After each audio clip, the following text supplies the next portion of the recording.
Salve a tutti, gente! Oggi voglio proporvi qualcosa di un po' di diverso dal solito, un po' come ai vecchi tempi in cui a volte facevo anche video tipo analisi, aggiornamenti e cose simili. Qualche mese fa erano stati leakati alcuni concept risalenti più o meno, o almeno si suppone, ai tempi del pilota di Hazbin Hotel. Come potrete vedere voi stessi, in pratica si tratta di come sarebbe potuta essere la prima stagione, o almeno quella che era l'idea della prima stagione alcuni anni fa, probabilmente prima ancora che A24 e Amazon rilevassero la serie. Ho pensato che sarebbe stato curioso parlarne un po' con voi. In questo vi leggerò le trame degli episodi, dando magari anche una breve opinione personale. Ad un certo punto inizieranno anche i concept riguardanti i fumetti che erano in programma. Eh sì, avrebbero continuato la serie che era iniziata con i fumetti di Angel Dust ed Alastor. Ah, quanti, tra virgolette, lost media che non abbiamo mai avuto. Nei concept si parte dall'episodio 2, perché probabilmente come primo si considera il pilota, che in teoria in verità è l'episodio 1 anche della serie di Amazon, dato che Vivienne ha detto che è ancora tecnicamente canonico. Forse qui è quando si stava ancora considerando la possibilità di essere indipendenti come per Hello Va Boss, chissà. Ad ogni modo, iniziamo. Episodio 2. Come avere successo. Come formalità, Charlie incontra i rappresentanti del paradiso per fare un resoconto dello sterminio appena conclusosi. Viene però accolta da notizie infauste quando il generale dell'esercito celeste la informa che, a causa delle scarse prestazioni, il successivo sterminio avverrà prima del previsto. Intanto, all'hotel, Alastor crea un diffamatorio spot a basso budget, quindi Veggie raduna il resto della gang per realizzarne uno nuovo. Il che risulta difficile, dato che la sua mania del controllo si scontra con l'irresponsabilità e le idee conflittuali degli altri ospiti. Questo è praticamente l'episodio 1 che abbiamo avuto nella serie. Ci si concentra solo un po' di più sui conflitti della realizzazione dello spot dell'hotel, almeno da quanto pare di capire dalla breve sinossi.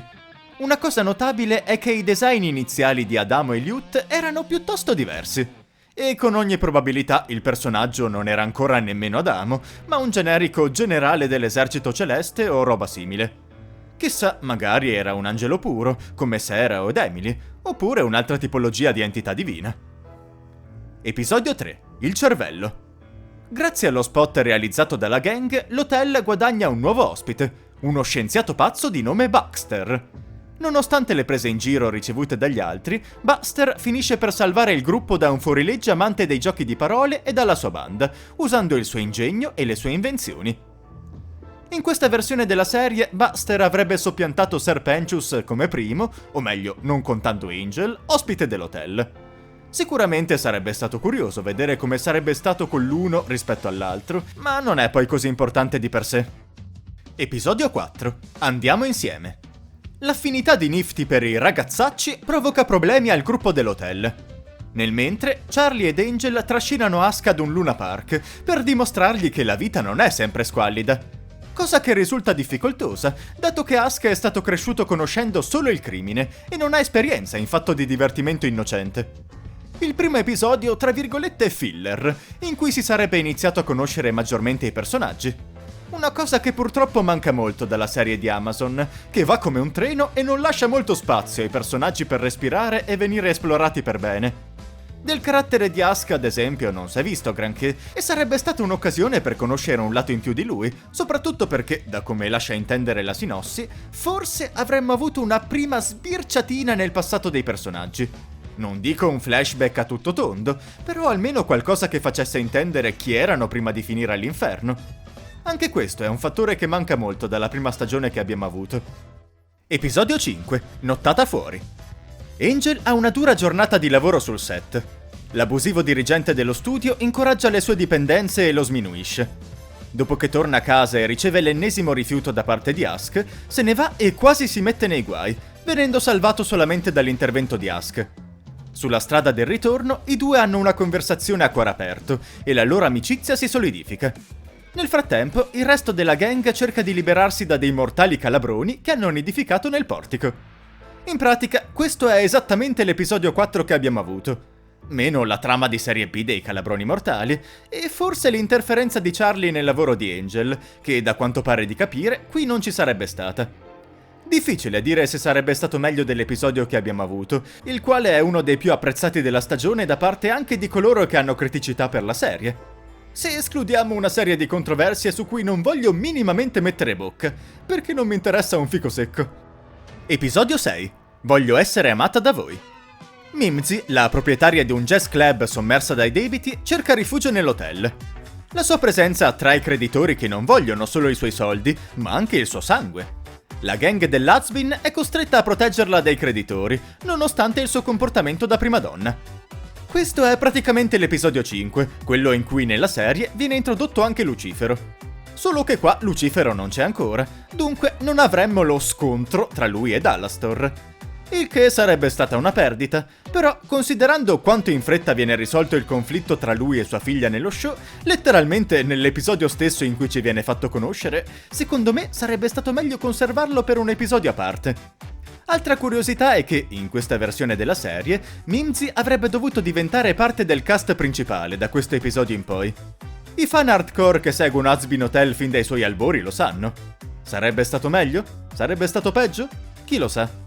Allo stato attuale, Mimsy non è molto apprezzata da gran parte del fandom, soprattutto per il suo essere petulante e perché ha interrotto la canzone di Alastor e Lucifero. Ma qui tale scontro a chi ce l'ha più lungo non ci sarebbe stato, quindi chissà. Conoscere il personaggio da diverse sfaccettature e in diverse circostanze probabilmente le avrebbe fatto guadagnare più fan. Episodio 7. Cattivo ragazzo. Ser Penchus e i suoi uomini ritornano. Questa volta, invece di combattere per un territorio, si lotta per amore. Dopo tante sconfitte, Penchus teme che non riuscirà ad impressionare la sua cotta infernale di lungo corso, Rosie. Charlie, Mimsy e Nifty si offrono volontarie per aiutarlo a conquistarla a colpi di jazz e charme. Questo sarebbe stato il ritorno originale di Ser Penchus, e a quanto pare non avrebbe avuto una cotta per Cherry, ma per la signora suprema Rosie. Che dire, una ship piuttosto particolare. C'è da dire che, con ogni probabilità, la coppia Penchus-Cherry nella serie è stata fatta per puro fanservice. Non mi fraintendete, sono pure carini e le battute sui due membri di Penchus si scrivono da sole. Però dai, è difficile pensare che non li abbiano resi canonici anche per la ricezione da parte del pubblico della ship dopo l'episodio pilota. In questo episodio originale sicuramente avremmo visto una dinamica molto particolare, con una squadra tutta al femminile che aiuta la nostra serpe preferita con le sue pene d'amore. Sarebbe stata anche un'occasione per vedere Mimsy all'opera come personaggio semi-principale, o comunque secondario ma presente, al di là della sua gimmick nell'episodio che ha avuto nella serie. Episodio 8, chiuso per ristrutturazione. Katie e Tom decidono di fare un reportage a sorpresa sull'hotel. Un ispettore sanitario arriva per giudicare come vanno le cose, ponendosi ostile verso Veggie. Quest'ultima è in difficoltà nell'avere a che fare con qualcuno di più progressista di lei. Intanto, per impedire a Buster di lasciare il seminterrato, Charlie lo aiuta con i suoi esperimenti, solo per scoprire che ha creato un terribile mostro.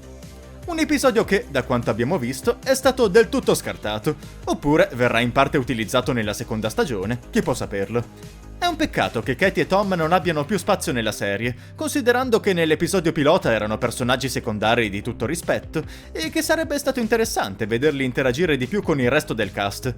Ma tutto sommato, se proprio si dovevano fare dei tagli, questo era un episodio abbastanza sacrificabile nel grande schema delle cose. Episodio 9. Tutto ciò che sai è sbagliato. Charlie è costretta a riunire il concilio dei 7 peccati capitali per discutere dell'imminente sterminio. Ci viene introdotto Lucifero e Charlie è scioccata nello scoprire che non sembra essere la persona che lei pensava che fosse.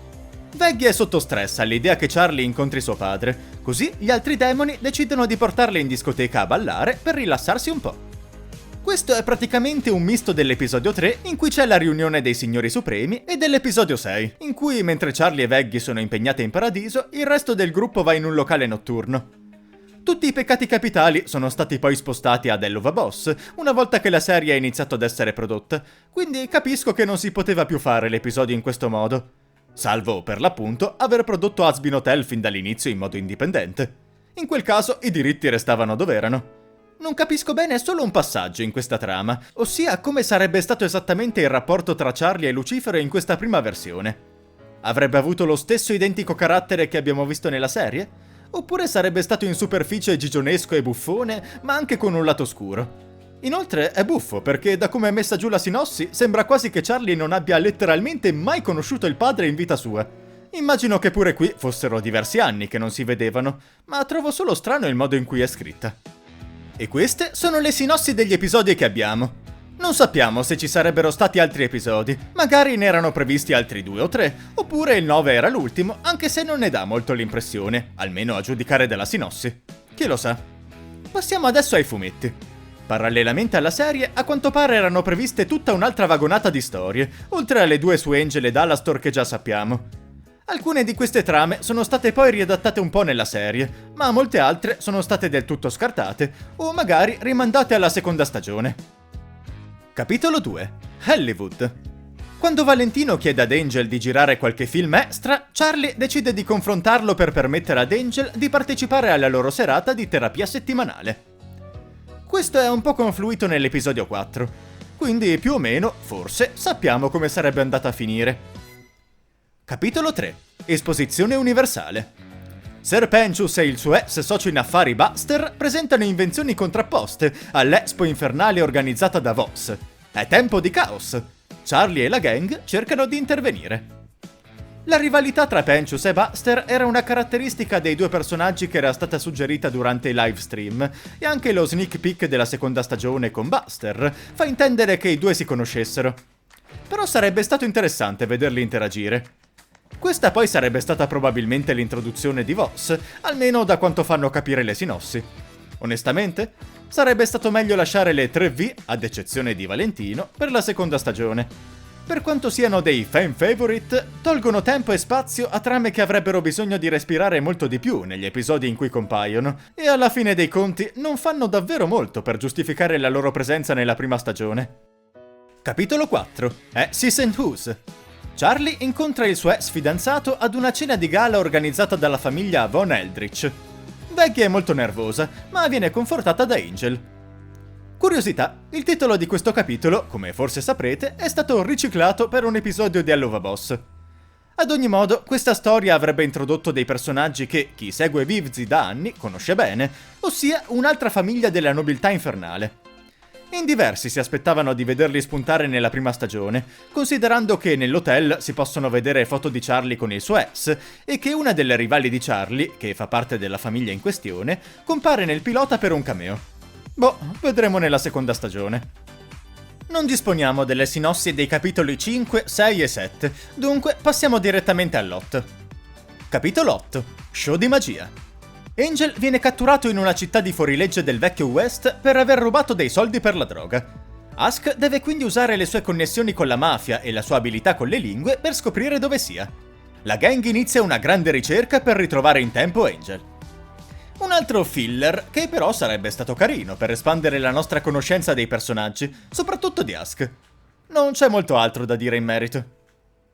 Capitolo 9. Il giorno della sfida. Charlie porta la gang ad un evento annuale dell'inferno chiamato Giorno della Sfida, in cui ogni demone di alto livello può essere sfidato per ottenere il controllo delle anime in suo possesso. Di solito una causa persa. Dopo essere stata sminuita da una demone, Sin, Veggie la sfida a duello. Viene però messa di fronte ai suoi limiti venendo sconfitta facilmente ed essendo salvata da Charlie.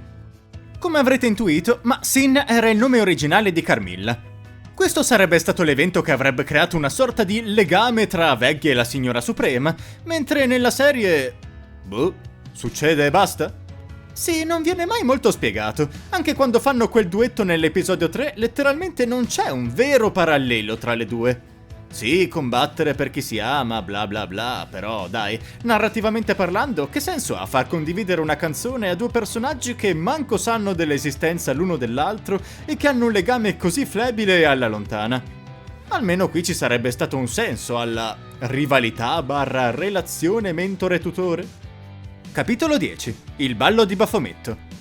Dopo la sua sconfitta, Veggie si sente incredibilmente debole e insicura, pensando che, se non è in grado di proteggere Charlie, allora non è degna di lei. Charlie prova a dimostrarle quanto Veggie significhi per lei, portandola alla festa da ballo regale che si tiene ogni anno dopo il giorno della sfida. Alla festa, Sin nota le abilità nel ballo di Veggie ed è impressionata dalla sua disciplina, cambiando la sua opinione su di lei. Uno scenario molto carino, che avrebbe tanto approfondito il rapporto tra Charlie e Veggie, quanto quello tra Veggie e Carmilla barra Maxine. Un'altra occasione di approfondimento psicologico che nella serie è venuto un po' a mancare, soprattutto con Veggie. E queste sono tutte le informazioni che abbiamo. I pitch della serie, la Bibbia originale dello show. Personalmente parlando, una prima stagione così, con queste trame, e per di più intervallata da fumetti che approfondivano elementi che sarebbe stato complicato inserire in forma animata, sarebbe stata una manna dal cielo, ed esattamente quello che i fan aspettavano da anni. Non fraintendetemi, so benissimo che la serie ha avuto un successo stellare ed è stata largamente apprezzata, ma so anche che molti fan hanno delle critiche nei suoi confronti e so anche che una parte della colpa è del fatto che abbia solamente 8 episodi, sicuramente non per scelta di Vivzi e della sua crew. Però allo stesso tempo, quando scrivi, devi essere in grado di destreggiarti con le limitazioni a cui vieni sottoposto, per quanto frustranti e ingiuste siano. Ti hanno dato solo 8 episodi? Fa schifo come cosa, sì, però a questo punto introduci meno personaggi, metti meno carne al fuoco, taglia qualcosa di non necessario, e bon, fatto. Era davvero necessario rendere la battaglia con il paradiso il finale della prima stagione, tra l'altro facendo dei timeskip da paura di episodio in episodio e sacrificando l'approfondimento dei personaggi principali e secondari? Secondo me, no. Però, che devo dire? Non sono io quello che ha la serie in corso su Amazon. Per ora. E voi che ne pensate? Vi sarebbe piaciuta una prima stagione come nei concept originali o ritenete che quanto abbiamo avuto sia persino superiore? A voi la parola.